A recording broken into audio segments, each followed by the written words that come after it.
you have to think about what your subconscious is looking at and why we can stimulate the same amount of muscle growth in 70% less time. So your body automatically knows when you start using variable resistance that the chance of injury is much lower.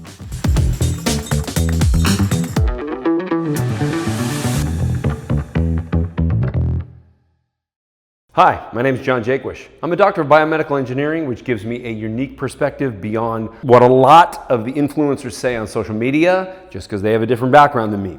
Today, I want to talk about exercise volume and intensity as they exist on a sliding scale.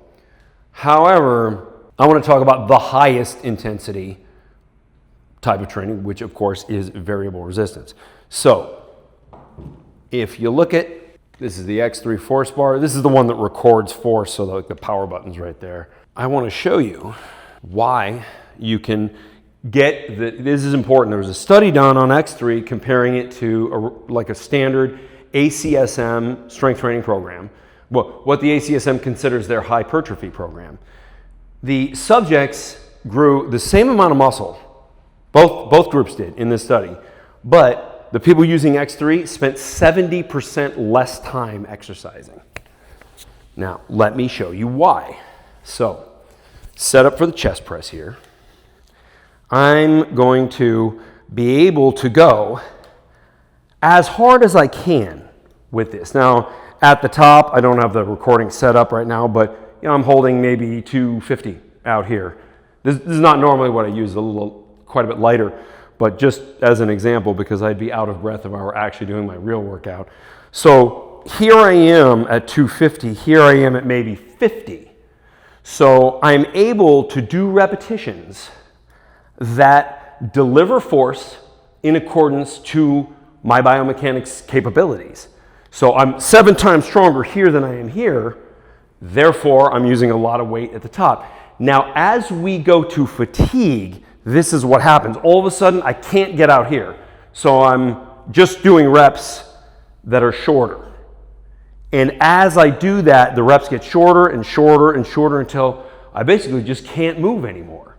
Now, that means that I'm going to a level of muscular fatigue that is far beyond what I could get with one set, because I'm going to fatigue maybe 5 or 6 times in one set.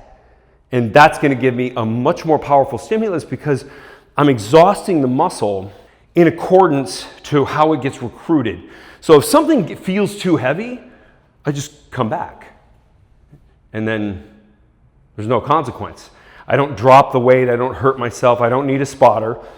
And then on top of that, you have to think about what your subconscious is looking at and why we can stimulate the same amount of muscle growth in 70% less time. So your body automatically knows when you start using variable resistance that the chance of injury is much lower, because as you lower that resistance, the chances of something feeling uncomfortable basically go to, they're not zero. You can still hurt yourself. It's still a heavy weight. You can still let go of it and it can hit you in the chest. But assuming you do it correctly and you don't do a suicide grip, you wrap your thumb around the bar, you're going to be able to stimulate far more with far less time. And also, you don't have to worry if you went to failure or not, because I think that's one of the biggest problems with the exercising community is they just don't know how to take it all the way and train to the proper level of fatigue. It happens automatically with this because your subconscious realizes you're not going to get injured doing this, so the chances are really low. So you recruit more muscle and you train to a deeper level of fatigue, guaranteeing growth. Hope that helps. Leave a comment and tell me what you think. See you on the next one. If this video helped you, I want you to subscribe and follow. I'm going to put out videos on a regular basis. I think they're going to help a whole lot of people, especially if you're one of those people that doesn't just instantly grow from lifting regular weights. We've got the answer for you.